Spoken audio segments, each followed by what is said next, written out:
G'day guys! The new Arcs of Omen season of Warhammer 40k has brought a whole ton of different changes to the rule set, and one of the biggest changes has been the ability for people to put any unit they want in strategic reserves for 0 command points. This is a rule that was barely used before because it was very prohibitive in CP costs. And now that it's free, we're seeing a lot more people use it, and we're also seeing a lot more people get it wrong. I recently got it wrong in a tournament game myself, which I deeply regret. So what I want to do is show you guys how this rule actually works, go through and make sure that everyone's on the same page so that you don't get it wrong, and so that if your opponent gets it wrong, you can catch them and correct them in the game so that there's no confusion at post-game when you're working out scores and you realize that something was done incorrectly. So basically what we're going to do is we're going to go through this rule in detail. Then we're going to do a bit of a masterclass where we're going to talk about some of the different ways that you can use this to your advantage in games. We're going to talk about the areas of the board that you can come on, the types of units that this is really powerful on, and some of the different ways that you can use this to leverage the defensibility of your army. So with that being said, let's jump straight into today's video.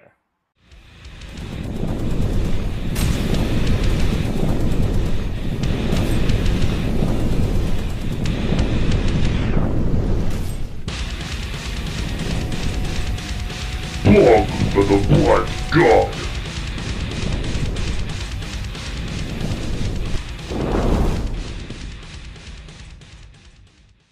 Alrighty guys, so I think the logical place to start this video is talking about the rule itself. We're going to read through this rule in its entirety and make sure that we're all on the same page. So here's how it works.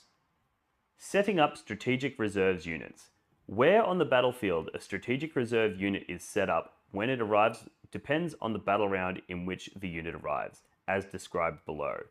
Starting from the second battle round, strategic reserve units can arrive wholly within 6 inches of any battlefield edge other than the enemy's battlefield edge, but no model can be set up within the enemy's deployment zone.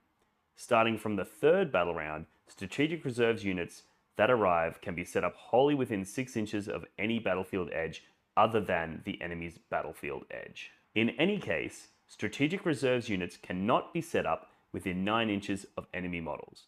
The only exception to this is if they are being set up within 1 inch of their own battlefield edge and wholly within their own deployment zone, in which case they can be set up within 9 inches and even within engagement range of enemy models. If a unit is set up within engagement range of enemy models, it counts as having made a charge this turn. Overwatch attacks cannot be made against this unit, and until the end of the turn, it can target any unit that it is within engagement range of with close combat attacks, even though it hasn't declared a charge this turn. And then finally, if a model is so large that it cannot physically be set up wholly within 6 inches of a battlefield edge, i.e. the smallest dimension of that model is greater than 6 inches, it must be set up so that it is touching your battlefield edge. During the turn in which it arrived, set up on the battlefield, the model's unit cannot do any of the following: make a normal move, advance, fall back, remain stationary, attempt to manifest psychic powers, make any attacks with ranged weapons, declare a charge, perform heroic intervention, perform any actions or psychic actions. All the rules that apply to your reinforcement units when they are set up also apply to your strategic reserve units when they are set up, as described in the reinforcement step of the movement phase. For example, strategic reserve units cannot make a normal move, nor can they advance, fall back, remain stationary in the turn they arrive for any reason. But they can otherwise act normally, shoot, charge, fight, etc.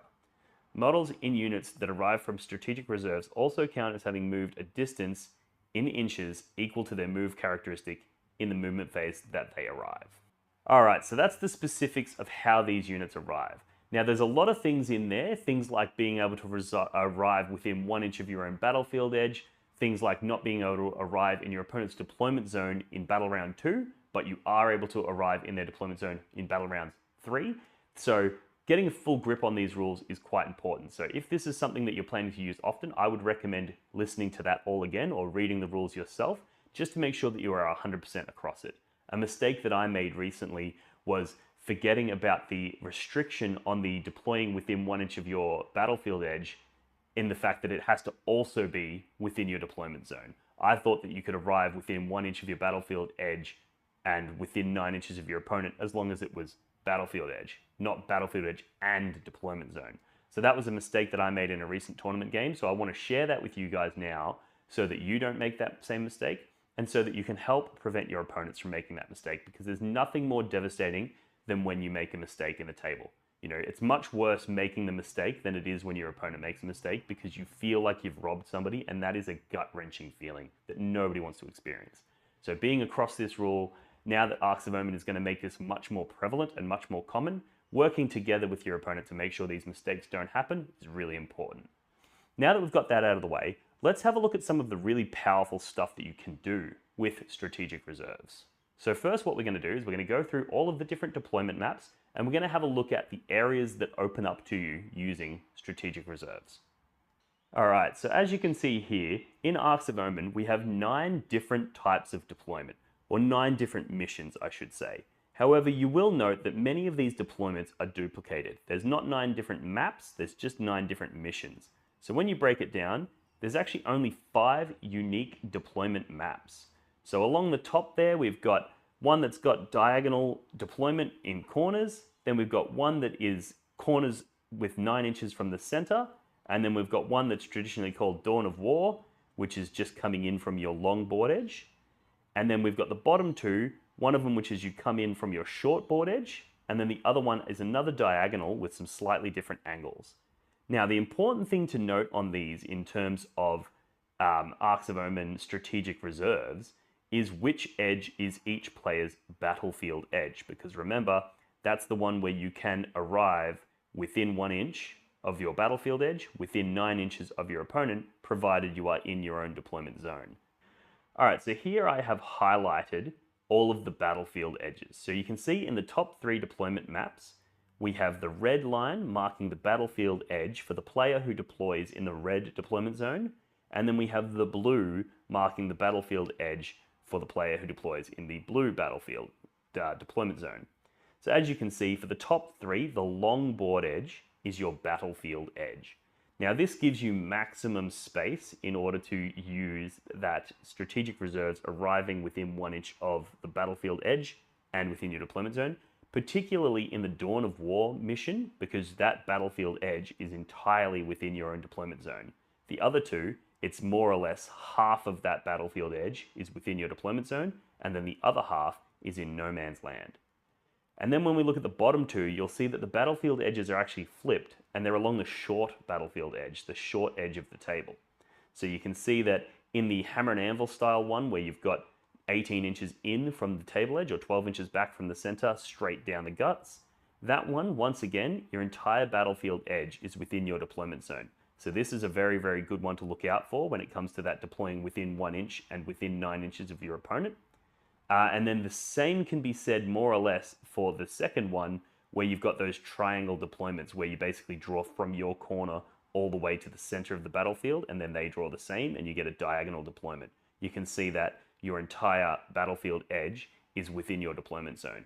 It is worth noting on this one though, that your model must be placed within your deployment zone. So in that very, very top left corner, in the very bottom right corner, you actually wouldn't be able to place a model within 1 inch of the battlefield edge, because that model wouldn't end wholly within your deployment zone.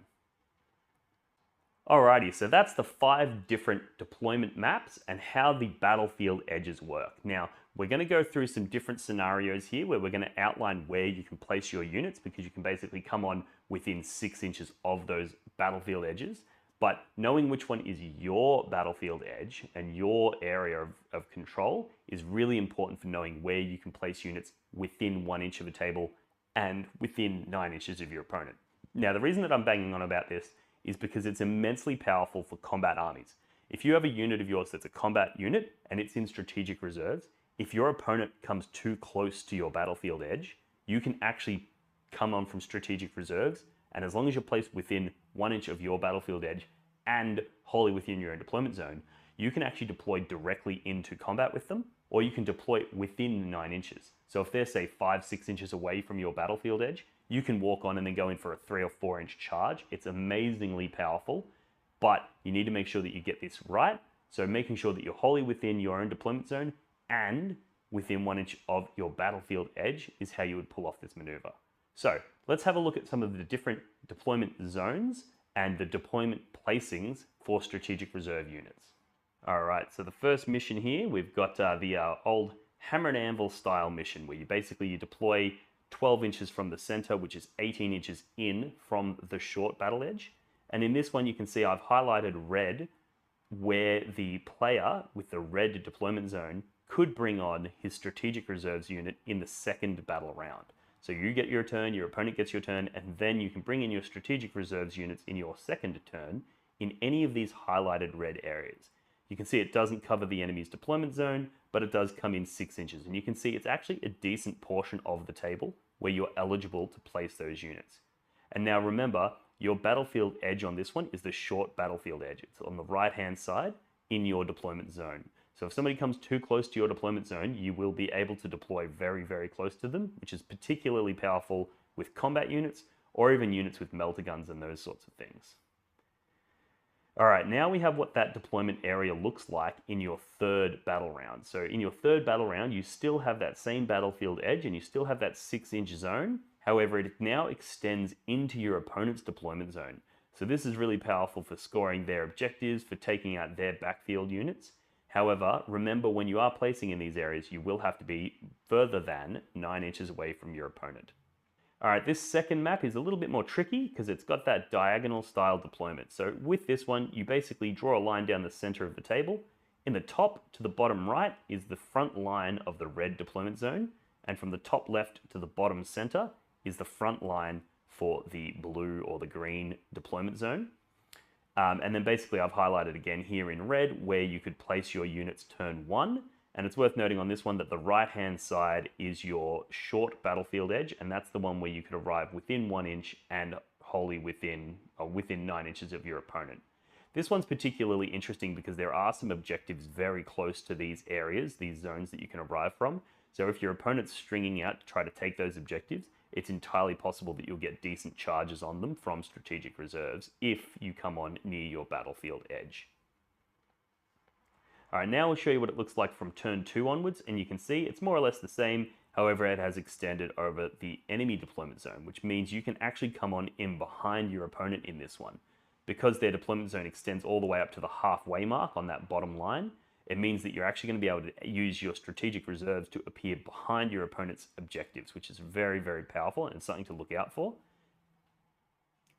Next, we have the Dawn of War style missions. Now, these ones I think are one of the most powerful for strategic reserves because as you can see, you've got a very, very long battlefield edge, and the entirety of that battlefield edge is in your deployment zone, which means you're able to, arrive from strategic reserves all the way up anywhere that your opponent happens to travel. So it's very, very powerful. And as you can see, you can also arrive in from the table edges right next to the objective markers, so you can get quite close, which means anybody who tries to hold those objective markers is quite vulnerable to your strategic reserves. This is what it looks like in turn 1, and now we'll flip over to turn 2. As you can see, again, more or less the same. You've still got that very strong battlefield edge. However, it now pushes down into your enemy deployment zone. This one, you don't really gain that much movement out of, that much opportunity out of the turn 3 because your opponent's battlefield edge or their deployment zone is quite shallow, so it doesn't really push in that deep. But it still does give you the opportunity to bring on things like for behind enemy lines, you can then turn 3, drop in on your opponent's deployment zone and score those points, which is very powerful.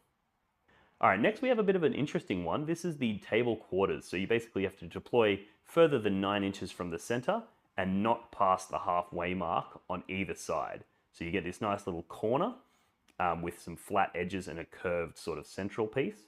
This one's really interesting because you can deploy essentially 19 inches away from your opponent. You can actually deploy a little bit closer if you deploy in the very top corner of your deployment, and so do they. I think it works out to be about 16 inches between those 2 points, which makes first turn charges very possible on this map. However, what we're talking about is strategic reserves, which generally is not going to be achieving a first turn charge unless you have some kind of special rule that allows you to do so. And then this one, you can see your battlefield edge is the bottom, of the long board edge. So you actually have only half of that battlefield edge within your deployment zone. So this one's nowhere near as powerful as the Dawn of War one for that purpose. However, it is quite interesting that from that second turn, you can actually deploy in either the top left corner of the table or the bottom right corner, or in your own deployment zone in the bottom left corner. So you actually have quite a large area of the game that you're able to achieve in that first turn. However, do note that you can't deploy from your opponent's battlefield edge. So at no stage are you able to come on from that top battlefield edge, because that's their edge. Then we look at it from turn 3 perspective, and now this one's quite interesting because that whole right-hand side of the opponent's deployment zone has just opened up. So in this one, your ability to get in behind your opponent is probably stronger than in almost any other mission, because their deployment edge is the long table edge, which means you get that entire right-hand side of their deployment to arrive from. Very, very powerful and very important when you are playing this to defend that area if your opponent has strategic reserves, because you do not want them coming in behind you. All right, for this next one, we've once again got the battlefield edge on the right-hand side on that short table edge. And as you can see, this is what you would have access to from turn 2, where you've basically got a nice strong battlefield edge that you can arrive from, and then some limited ability to arrive from the top and bottom of the table on those long battlefield edges, but once again, not able to arrive within your opponent's deployment zone. But from turn 3 onwards, as you can see, that opens up quite a lot. Your opponent has a nice half of the table, which is within their deployment zone, but not within their battlefield edge. So you've got quite a decent arrival zone there. And you'll also notice that it's right next to their objective marker, which is really, really powerful because it means you can arrive right near that objective and you can take it off them. Very, very strong and very important to be defended. All right, so that rounds out all of the different deployment zones and where you have the capacity to bring on your units. So a few key things to remember there, and I know I've said them several times, but I do really want to drive this point home so that nobody makes this mistake, is that you must arrive within 6 inches of the battlefield edge. You cannot arrive within 9 inches of enemy models, and you cannot arrive from your opponent's battlefield edge. In turn 2, you cannot arrive in their deployment zone. However, in turn 3, you can. And finally, if you are both in your own deployment zone and within 1 inch of your own battlefield edge, you can arrive within 9 inches of enemy units. Now, there's a few ways that you can look at strategic reserves. So let's talk about some of the opportunities and some of the power that this can unlock in your army. The first, and I think most important part of strategic reserves, is the defensive utility. You can basically now hide a whole bunch of your army in strategic reserves, and it means that your opponent has no ability to interact with them in that first or second turn because they're strategic reserves. So this means that if you happen to play on an area where there's very light tables and there's not a massive amount of terrain, and you're worried that you're going to go up against Tau or Imperial Guard and they're just going to blast you off the table, well, you can use strategic reserves to protect yourself. You can go, cool, I'm going to deploy most of my army in strategic reserves, and what I do deploy on the table, I'm going to deploy it out of line of sight. And now, if your opponent gets that first turn, they're going to really struggle to do damage to you. One of the common mistakes that I see people make is they'll be in a guard versus guard mirror match, or it might be Imperial Knights versus Imperial Knights or something like that, and they will basically deploy their entire army on the table and then pray for first turn. And the thing is, hope is not a strategy. If you're hoping you get first turn, that tells me that you've made some kind of error in your deployment or your decision making. You should be looking at it going, I'm happy to take first or second turn. You might have a preference, but having a situation where you know that if your opponent goes first, you lose, is always a losing strategy, because 50% of the time, you're just going to lose. So you should be trying to do a deployment strategy where if you go first, you have a chance at winning, or if you go second, you have a chance at winning. And the best way to do that, particularly in the shooting mirror match, where you're basically a gun line versus another gun line, one of the best ways to defend yourself is to put a bunch of your stuff in strategic reserves and deploy very little.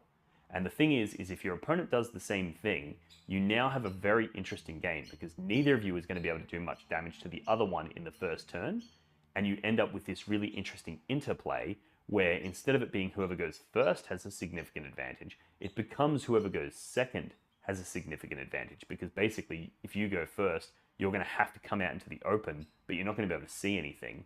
So then they get to come on and blast you. So you end up with this little bit of a game of chicken, and it becomes very, very interesting, because then it comes down to Well, who brings on the right amount of units at the right time in the right locations? That makes it a very interesting game, and it's much more interesting than the, oh, he went first and blew me off the table style games.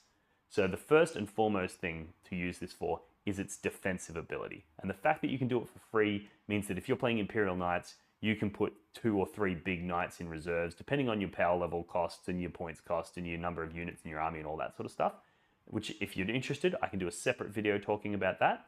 But basically, you can put a number of your units in strategic reserves, hide the rest, and now if your opponent goes first, they actually can't do any damage to you. And previously, in Nephilim and Nachmund, that would have cost you dozens of command points, because some of these big units can cost up to 3 or 4 command points to put in strategic reserves. Now, in Arcs of Omen, that's all free. So this makes strategic reserves a very, very powerful tool that you can use in order to make your army much harder to kill. It does come with its drawbacks in that if you do put your units in strategic reserves, you can't use them on the first turn. You know, either they're in strategic reserves, they cannot arrive until turn 2. Some units, like the 8-bound for World Eaters and there's other units in the game, have an ability that allow them to come on in that first turn. Like the Night Lords, for example, they have a stratagem that allows them to take one of the units that is in strategic reserves and treat it as if it's one battlefield battle round earlier, which means you can essentially treat it like it's, you know, battle round 2, even though it's battle round 1. So it's really important to ask your opponent if they have any of those abilities when they put their units in strategic reserves, because you don't want to be caught off guard by thinking you don't have to screen out turn 1 because they can't come on, and then next minute they come on. So definitely ask your opponent that question, but mainly this is a really powerful defensive strat. Now the other side to this coin is using it aggressively and using it to deal damage to your opponent.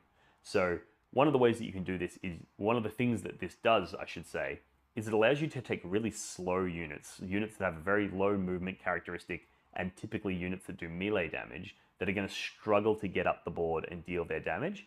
It allows you to use really rapid movement on them by placing them in strategic reserves, and then in that second turn, you can bring them in that far table quarter, which is ages away from where they could have realistically, you know, arrived if they were walking, you know.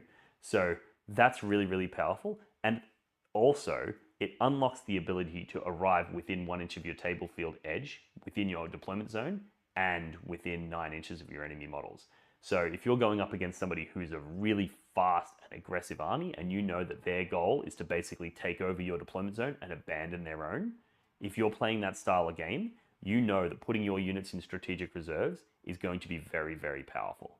One of the things that I often do with my Black Legion, and you'll probably see similar things with similar armies, you know, a lot of the different CSM factions do this, is they basically take a couple of units of cultists, use them to screen out their own backfield, and then they throw the bulk of their army into your backfield. They want to take over your objectives, they want to push you off yours, and they want to keep the fight happening in your deployment zone, right? World Eaters are going to be really, really powerful at doing this with the pre-game move on those 8-bound and then the turn 1 charges. From the very first turn, they're going to be in your deployment zone doing damage.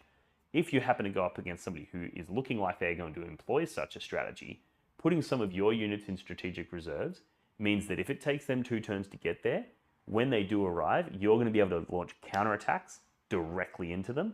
Very, very strong and very, very reliable way of dealing your combat damage.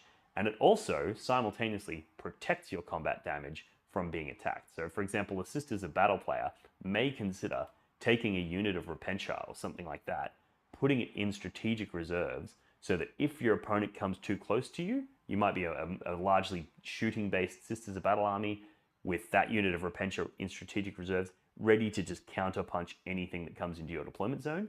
And if nothing comes into your deployment zone, well, then you can bring it in from a table field edge using Miracle Dice or whatever have you to get those charges. So that's sort of the 2 sides to the coin of strategic reserves. And I think it's particularly useful on units that have shooting capacity, because you can come on from any battlefield edge, and the chances of you being able to draw a line of sight on the unit that you want to target is very, very strong. Whereas if you deploy on the table, there's a decent chance your opponent's going to look at your unit, they're going to figure out the movement characteristic, they're going to figure out where you can move and what you can do, and they're going to make sure that they deploy somewhere safe. And in every one of their movement phases, they're going to make sure that they end that move somewhere where they remain safe. Whereas if you have your units in strategic reserves, it's very hard for them to do that. So one of the strategies that I've been using with great success with the Black Legion is I put my 3 Hellbrutes and my 2 Decimators all in strategic reserves, and then on my turn 2, I bring them on from whichever table field edge gives me the best line of sight, and then I blast my opponent. That's really, really powerful. The mistake that I made recently was thinking that I could bring them on within 1 inch of a battlefield edge and within 9 inches of my opponent, but not in my deployment zone. That was the mistake I made. However, it's not that big of a deal because I could have brought them on within shooting range anyway. I would have just had to been a little bit further back. I still would have been within range to shoot, so it's not that big of a deal, but I just wanted to share it with you guys because it is one of those things that does look bad and is one of those things that your opponent might walk away a little uncomfortable with. So just making sure that everyone's across the board on that and everyone understands the way that this rule works so that you don't have any similar mistakes in your games, and so that if your opponent makes a similar mistake, you'll be able to point that out to them and be like, hey guys, just so you know, you actually have to be in your own deployment zone to do that. Because we all know 40k players are notorious for, reading the rule and only remembering the parts that they like, or only remembering the parts that are really powerful and forgetting the other parts. That's something that, we all do from time to time. We all make mistakes. So I just want to sort of reach out, help you guys so that you guys don't make the same mistake and so that you can prevent your opponent from making that mistake. And also take this opportunity to talk about strategic reserves more holistically and talk about some of the powerful abilities and tricks that you can do. There's lots of armies that have some really interesting abilities when it comes to strategic reserves as well. So for example, keep an eye out for Space Marine Infiltrators because they can push you back to a 12 inch instead of a 9 inch, which is very, very annoying, particularly if you're coming on with combat units. There's also things like Tzeentch Daemons have the ability to make it count as 1 battle round sooner than it is normally. So for example, in your battle round 3, normally you can arrive within your opponent's deployment zone, but the Tzeentch Daemons can make it so that you can't because you have to treat it as if it's battle round 2. So there's some really interesting tricks they can do. There's also, on the offensive side, there's some really interesting tricks, like the 8-bound, for example, can arrive in the first battle round. Sisters of Battle can miracle dice on from battlefield edges.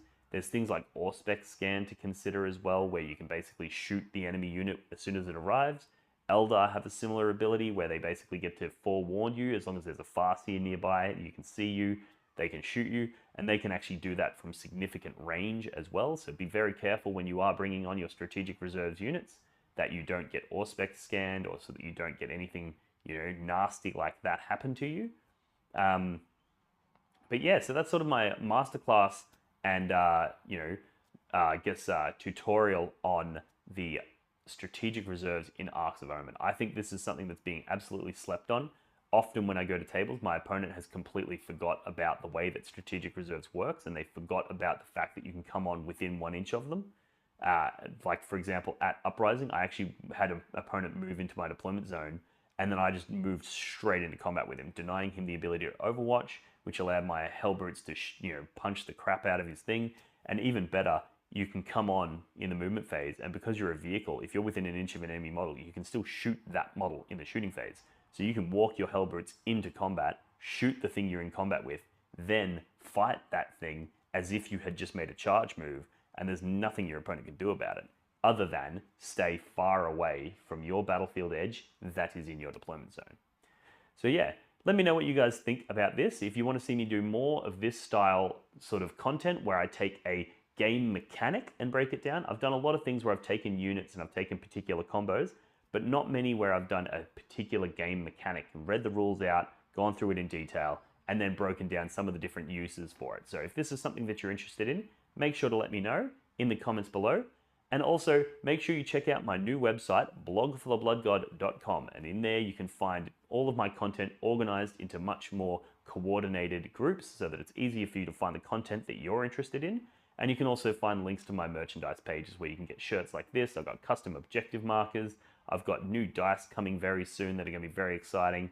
And also, if you want to show your support, Patreon is a great way to do it. We have a great little community over there on Patreon, and it also grants you access to a Patreon exclusive Discord server where we talk strategy, we talk tactics, we talk all sorts of things, we talk pairings, and we basically have a community that's all passionately dedicated to improving each other and working together. So really, really fantastic community over there on Discord and over on the Patreon, and that allows me to continue to get better equipment, better cameras, better lighting, and also increase the frequency in which I get these videos out to you guys. So I currently work 60 plus hours in a warehouse every week, so trying to record enough of these videos to keep things going whilst simultaneously attending as many events as I can get my hands on, whilst simultaneously meeting family commitments is very, very hard.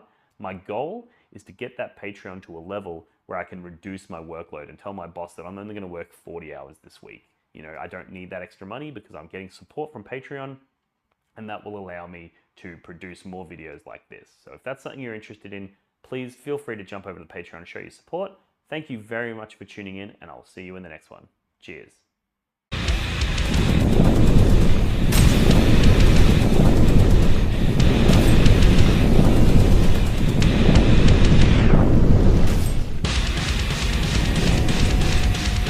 Blood for the Black God!